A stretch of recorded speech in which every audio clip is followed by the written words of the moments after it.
Welcome to Liberty Action Alert with Greg Seltz, sponsored by our friends at the Lutheran Center for Religious Liberty here in Washington, D.C. A program that cuts through the chaos and confusion in the culture today by talking to kingdom citizenship, bold biblical principles for a robust public Christian life. And now your host, Dr. Greg Seltz. Good day, Washington, D.C., and friends of the program all around the country. I'm Greg Seltz. Welcome to Liberty Action Alert. Today on our program, we are privileged to have with us 303 Creatives Lorie Smith and Senior Counsel from Alliance Defending Freedom, Matthew Sharp. And we're going to be talking about an issue that this is why we're in D.C. for the Lutheran Center for Religious Liberty. You should not be compelled to speak or to produce messages, especially by the government, that violate your faith and violate your conscience. And Lorie is taking up the charge. And so let me just start off to make it something where people can kind of can understand it or get their mind around it. Here's the question. Can the government force a Democrat speechwriter to write speeches that promote the Republican Party platform? Or can they force an atheist to sing at a church's Easter service? And we've got an op-ed that says, does every deli need to be kosher? And obviously the answer to those things are, of course not, especially if there's other places down the road where you can get exactly what you need. Well, the courts have said to Lorie, we're going to compel your speech and we're going to tell you what to say. And she said no. Lorie, welcome to the program.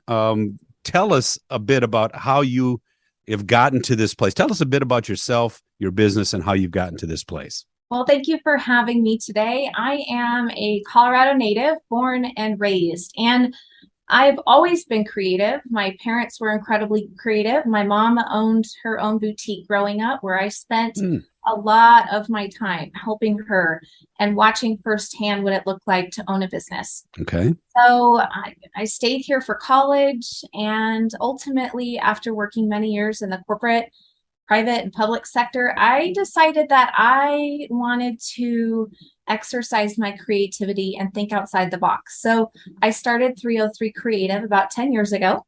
Okay. And I decided to take that step because I wanted to pour my time and talent into things that I was passionate about and to help my clients. So I started 303 Creative. And the best part about my job, I get to create and design websites and graphics and logos. I work with people of all backgrounds and all walks of life, including those who identify as LGBT. And I love the creativity and working with different people. And while I'm happy to work with everyone, I'm unable to promote and celebrate and create and design for all messages. Right.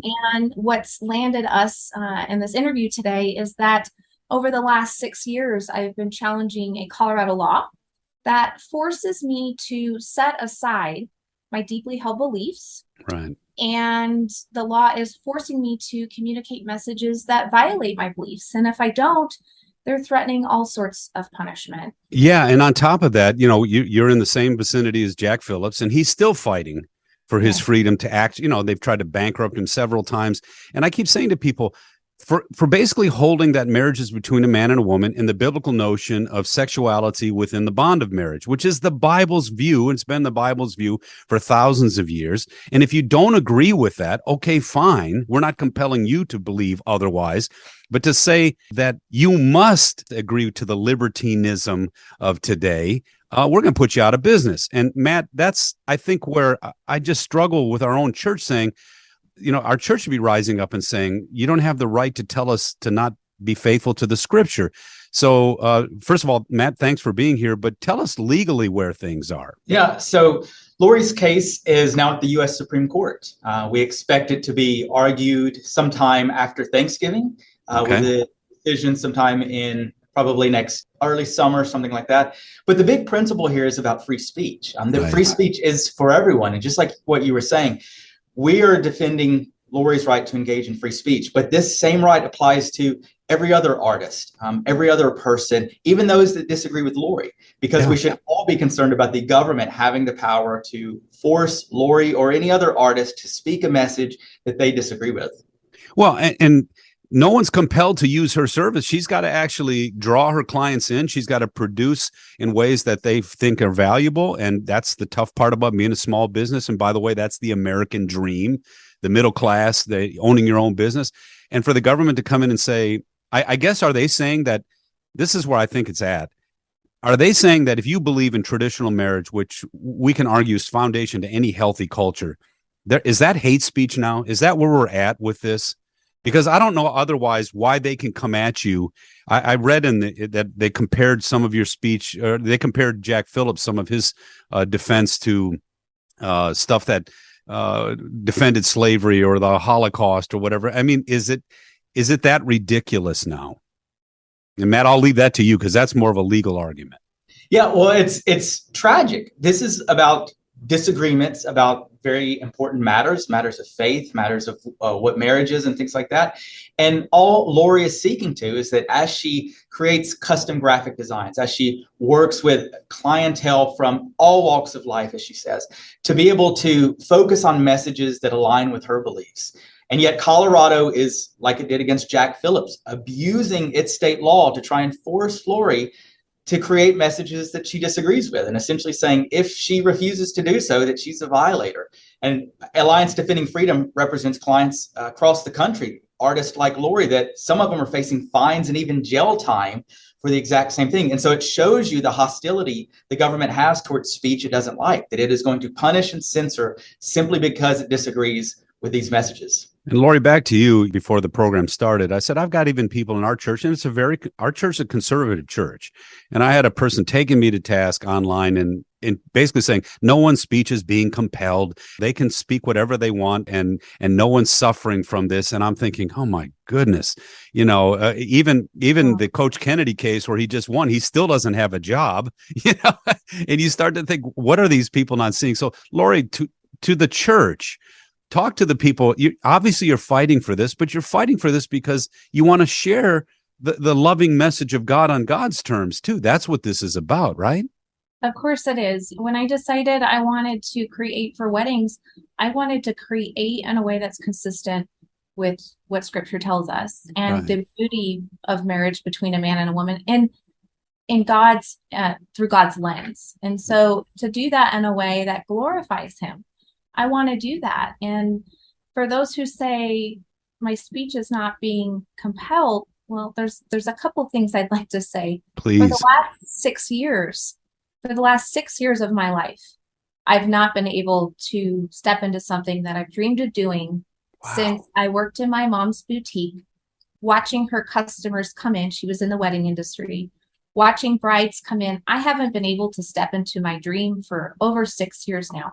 And it's going to be closer to 7 when we hear a decision from the court next June. So I have been threatened, not just by my government, but also people that don't agree with my views.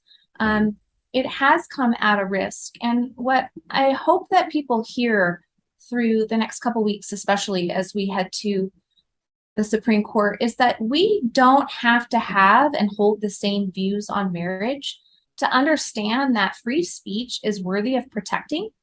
And the thing that I'm fighting for and standing for, and I'm hopeful that the court stands for, is the right for all Americans to speak freely. If your opinion on marriage differs than mine, you should have the right to be able to say so without threats of punishment or without hearing death threats or some other really vile things that I have been the victim of over the last 6 years. So this is happening before our eyes. And I think it's very concerning to me that there are people out there who don't see the threat. What the government is saying is that they can compel speech. Right. Well, that's a violation of our First Amendment right that each and every single one of us is guaranteed. And so, I think a lot of what I'm seeing is a lot of misinformation in the media. Right. And I would just encourage your viewers and listeners to actually seek out the information, because there's been a lot of misinformation. And I've always encouraged people to visit Alliance Defending Freedom's website to get a snapshot of what's actually happening. We don't always hear about all of it, but it's important to be educated and be in the know. Well, I say it as simply as I can say it, which is, in the Bible, you have God's no, you also have God's yes on God's terms because he loves you. And we are affected by his no like everybody else. We are affected by his yes like everybody else on his terms. And we now are people who are just as struggling and sinful or broken as everybody else, but we know this God who loves us, but we're going to proclaim that love on his terms, on the Bible's terms. And when someone says, I'm sorry, you're not going to do that.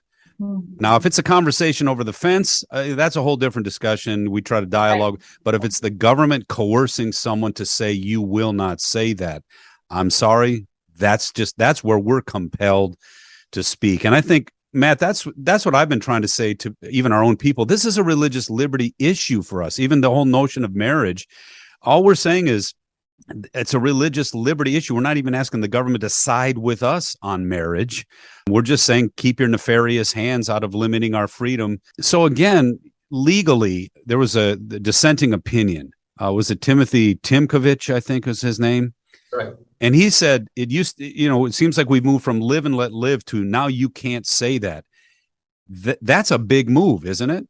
It really is. And as Lorie emphasized, it's been years that Colorado, using its government authority, has been silencing her from being able to do the work that she loves, from creating the expression that she loves and using her artistic talents in a way that she feels called to.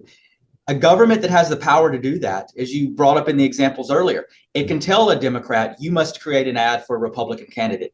It can tell an LGBT website design company that you must create graphics for a Catholic organization that's celebrating a religious view of marriage. A government that can do what it's doing to Lorie can censor and silence any American. And that's why what Lorie is fighting for is the free speech of everyone, of artists that share different views, different beliefs about all of this, but all of us should have that same freedom. And that is why you're absolutely right. We have to encourage everyone, regardless of what side of the aisle they are on this issue, to stand with Lorie to make sure that what is happening to her in Colorado, what is happening to Jack, what's happening to other artists like her that ADF is representing does not spread and does not become something where the government can come in and silence any of us. Well, and it just brought back to my mind, too, the NIFLA case in California, where they were saying to pro-life clinics, you must advertise abortion. So again, folks, if you're out there saying this isn't happening, it's absolutely happening. There's a movement, I think, in the West. I call them secular blasphemy laws. We saw that in Finland, where a bishop and a politician were actually put on trial by the government because of their view of marriage. And I think ADF International actually represented them. And thank goodness they won after, again, several years of this nonsense, but the government's appealing. These secular blasphemy laws are going to suddenly make certain Christian teachings publicly illegal. And folks, that means jail time, fines, and silencing and compelling you to even speak against your conscience. And I think that's what this is all about. Because if we win the case, we still have to love one another and love each other in the name of Christ. So, Matt, I would say you had talked about how this law is being abused. I would say it's abusing people. Is that accurate? Yeah, I mean, we're definitely seeing government officials time and time again going after people of faith and telling them your voice is not welcome here. Your art is not welcome here unless you speak the message we tell you to speak. And as we're seeing in Lorie's case and so many others, that has real consequences for people, for their livelihoods, for their profession. As Lorie said, this is not just a matter of her ability to use her artistic talents in the workplace, but it is impacting her and her family with the threats that they face. Because when the state comes against you like that, unfortunately, there's other voices that join that and really seek to silence and censor those that they disagree with. And that's why we hope everyone will continue to stand with Lorie, to stand with artists that are speaking out about this and recognize that no one should be silenced or censored from being able to express their beliefs in their work and beyond.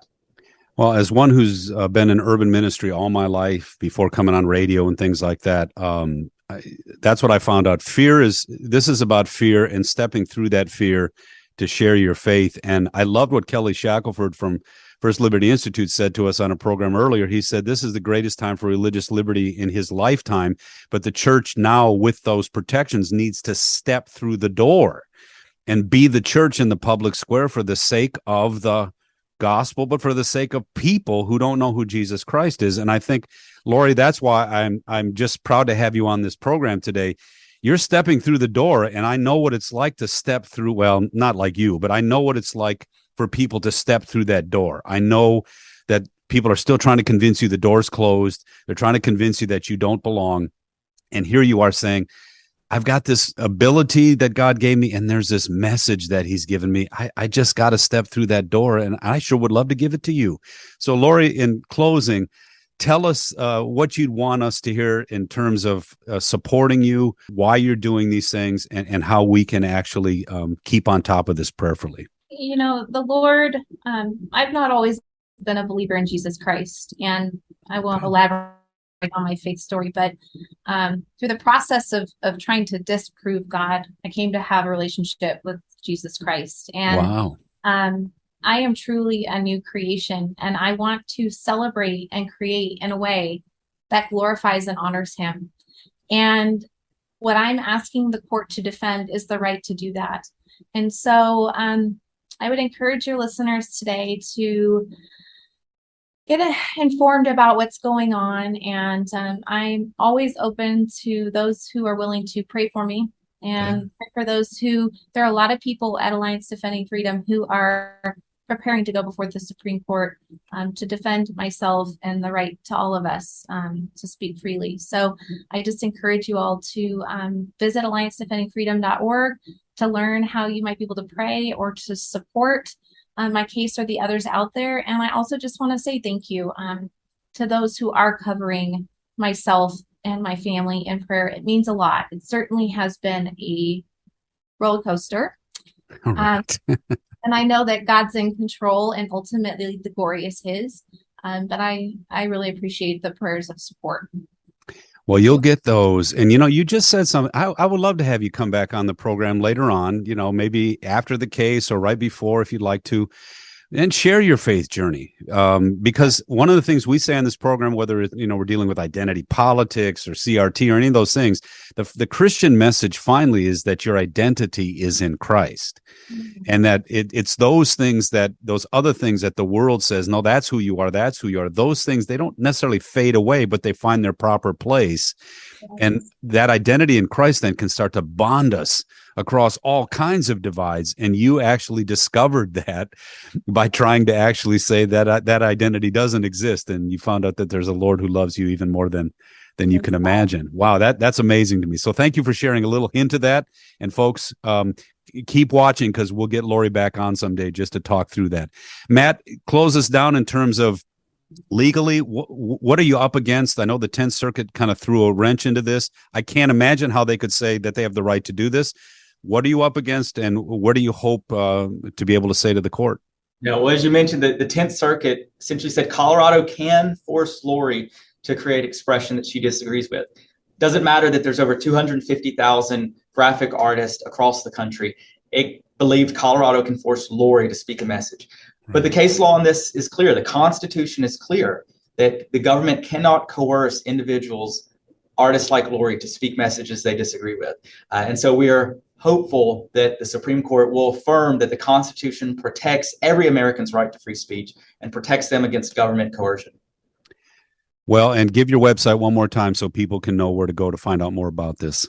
Yeah, so they can visit us at adflegal.org.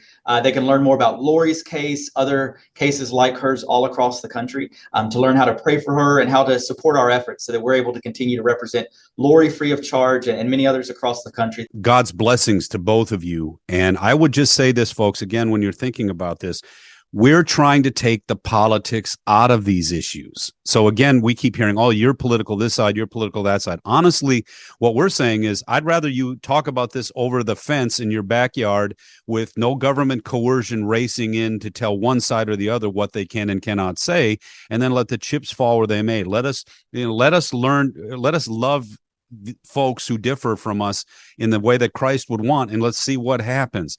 And what we're finding out is that there are government officials who think you're not going to do that, and we're not going to let you do that. And that really is the gist of this issue. So folks, keep Lorie in your prayers. Keep Matt in your prayers, because this is a case that will have wide-ranging implications for a lot of us who do ministry in the public square. And I think we're called to be public Christians and to represent the God who says no, who says yes, always on his terms. So thanks again for both of you being with us today. Thank you. Thank you. And now back on the program to talk a little bit about the implications of all this. Tim Gagline from Focus on the Family. Tim, what did you think of them, Lorie and Matt? Captivating, compelling, bold, and stout-hearted, courageous. We at Focus on the Family, because Focus is based in Colorado, really over time has developed a marvelous relationship with the cake baker, Jack Phillips, whom you discussed in that great interview, and who has really been oppressed, yes, over and over, including as recently as, in the last month. It just doesn't end.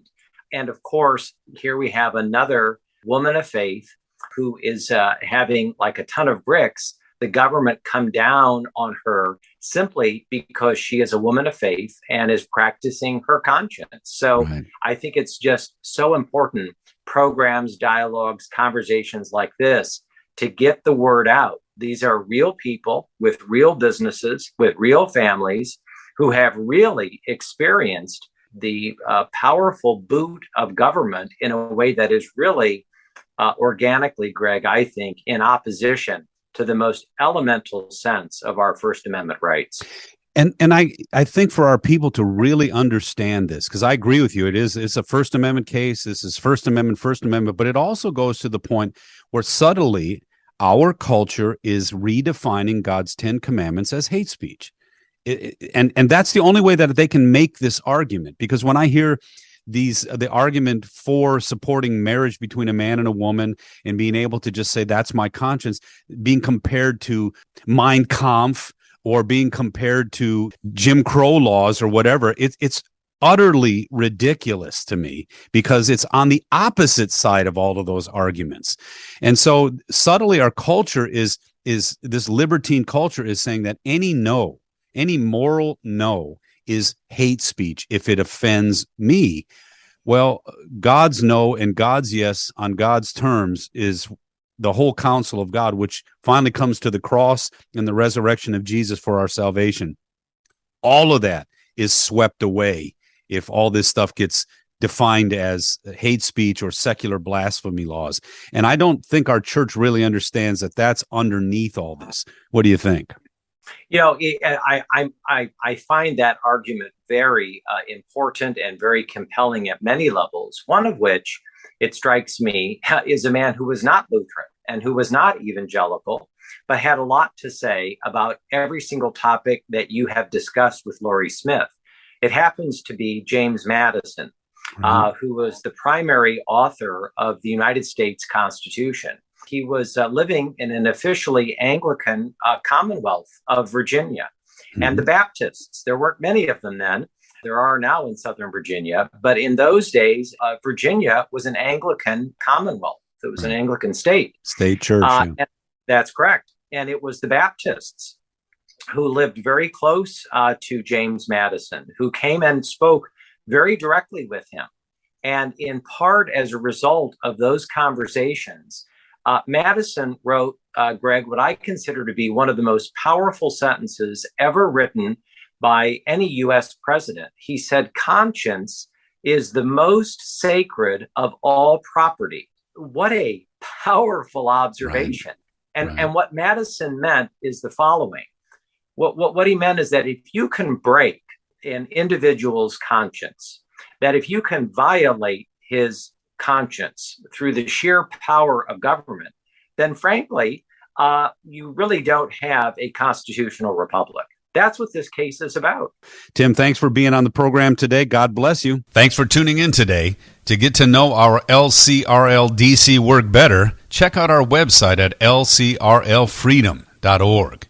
Or check out our weekly Word from the Center opinion piece every Friday at facebook.com/LCRL Freedom. Till next time, God bless you always. I'm Greg Seltz. Have a great week. You've been listening to Liberty Action Alert with Greg Seltz. Executive Director of the Lutheran Center for Religious Liberty in Washington, D.C. This program has been brought to you by the Lutheran Center for Religious Liberty.